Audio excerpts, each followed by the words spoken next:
Moving!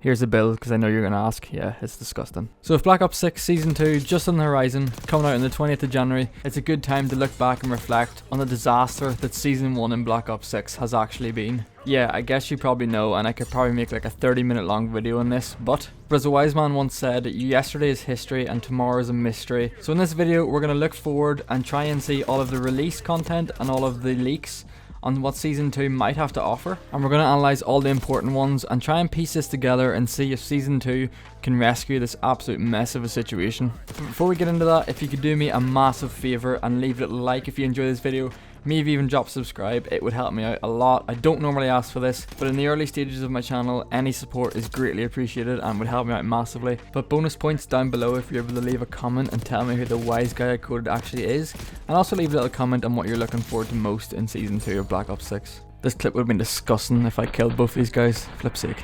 So, let's start off Season 1, the good, the bad and the ugly. So it started off solid. It brought in a few new maps such as Hideout, which is a map on in the background, and Extraction, which seems to be the most common multiplayer map I get. I generally think I get this map like 3 out of like every 10 maps. But solid maps from me, no complaints. There was a lot of complaints that Black Ops 6 released with a lot of maps that just weren't up to par.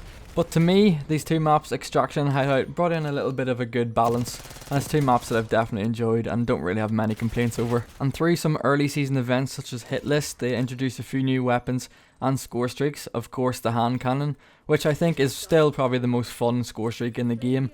It adds a little bit of character to score streaks that were kind of a little bit lacking in my opinion. They were just your standard, and I know the hand cannon's been used in previous Call of Duties before, but it's just as fun in this one. But as for weapons, they brought out two very solid weapons in the SOG and the Krig. The SOG was very good at the start, but I think it's just kind of fell behind in the meta, and the Krig is probably still one of the best ARs. Then you've also got the Siren, which in my opinion is probably one of the most balanced guns in the game. It is a secondary weapon, it is fun to use, it's automatic but it doesn't shred. But not all weapons they added were a hit. You've also got the AMR Sniper, which is basically about 50 cal. And sniping in this game is just rough in general, and I've tried using that gun and it's just not great or fun to use. And you've also got the Maelstrom shotgun, which, I mean, it's just a shotgun that's automatic. There's already one of those in the game, it just seems like a longer version to be honest. And there's not many maps in this game, even though they are all quite small, where you can actually use a shotgun efficiently. So realistically, by adding the shotgun, they just gave me another gun that had a grind in those face-off maps. Later on in the season, they also added the fan favourite Hacienda. Don't really need to talk about that, everyone knows, great map. So overall, in terms of the actual content they added in the season, I actually think it wasn't too bad. It was fun and it was usable, but all in all, I think there could have been more. And I kind of felt like it was all just released at once in little clusters, and it could have been spread out better to give us more fun, usable content over like the whole season. So also in Season 1 they give us rank play. Now to be fair to them, they gave us rank play a lot earlier than they have in many of the previous Call of Duties, which at the time I was extremely thankful for. But looking back on it, this is kind of where the wheels sort of started to fall off. Now, don't get me wrong, the rank play system is absolutely fine, with the use of SR and all the different ranks and even the top 100. But bringing out rank play kind of gave people something to play for in pubs, and then that became a real issue because those grinding out to get top 100, or even just those players who were in the higher skill divisions, came across a massive problem, and of course it was the cheaters. This particularly was an issue with some of the large streamers playing this game.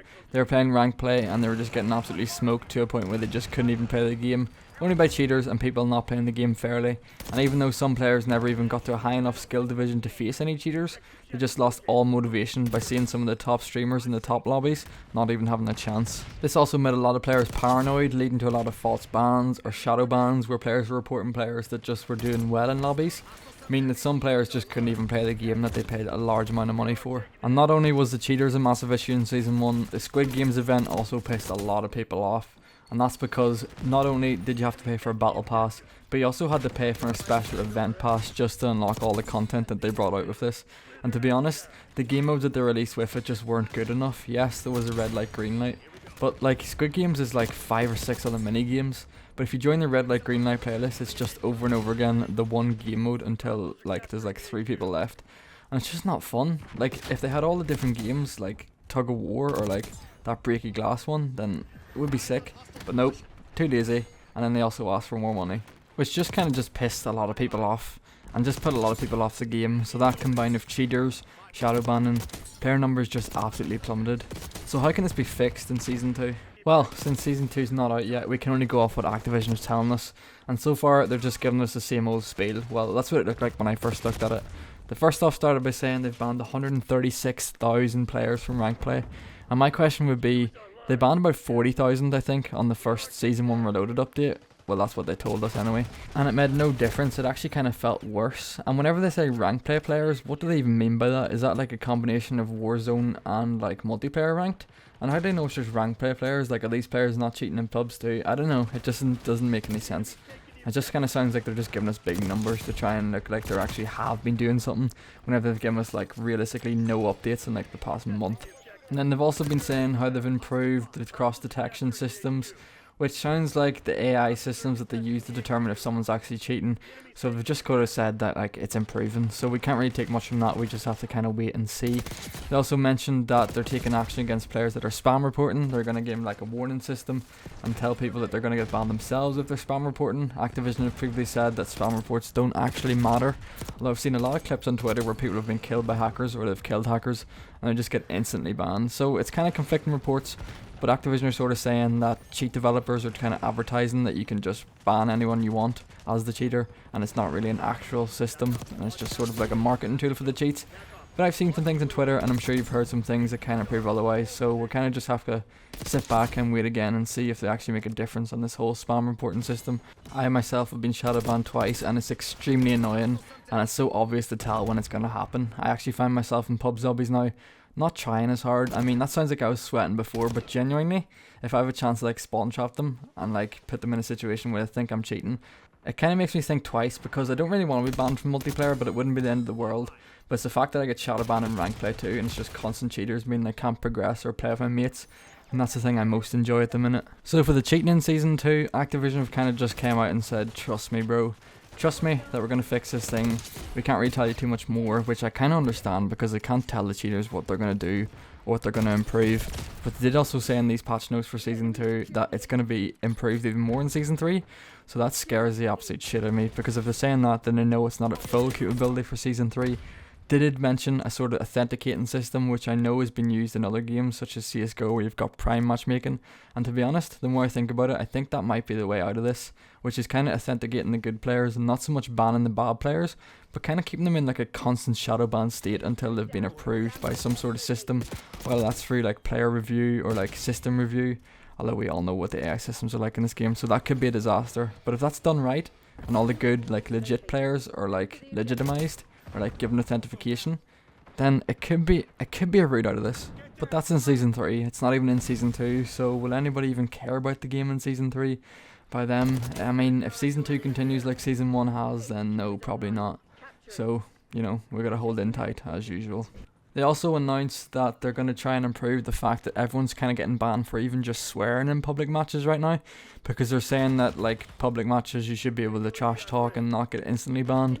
But of course there is fine lines, which is true. There is fine lines between like trash talk and then just like straight up abuse that's like wouldn't be tolerated in like a normal society.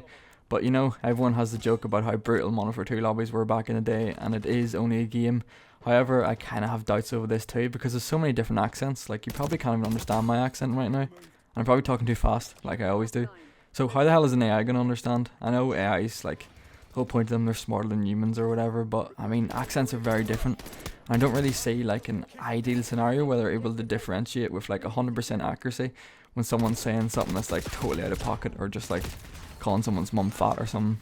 But as for smaller changes, they're introducing a challenge tracker, which, if you ask me, like, I have no idea why that's not in the game already. Like, that's just like a basic programming concept, and like, if the next Call of Duty does not have that in from the start, then like serious questions need to get asked. Like, how are these things being left out? That's something that was so well received in previous CODs.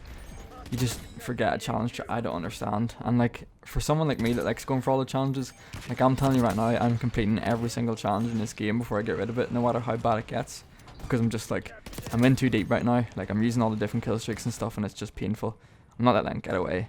But the challenge tracker is going to greatly help. And I mean, the fact that we're waiting for Season 2 for this, we'll just not talk about it. We'll just not talk about it and just hope that it comes in and it actually works. So apart from some weapon balance changes that they're going to make, and I will cover them on this channel, I will bring you the best loadouts for all the ARs, SMGs and just general classes. So if you could drop a little subscribe, you'll see those as soon as they come out.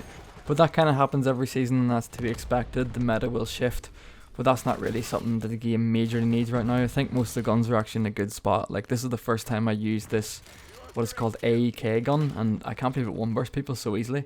It's crazy. Some of the marksman rifles are really good. The M10's really good as well. Well, I'm getting off course now.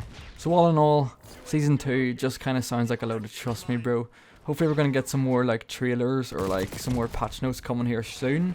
It is 8 days until it's released. I will cover everything as soon as it's released. And we'll review if Activision are actually serious about saving this game, or if it's just going to die in a pile of trash with like a lot of other Call of Duty games. I hope they do fix it because I do enjoy this game. And that's it for me in this one. Thanks for watching, and let's just pray Season 2 is better.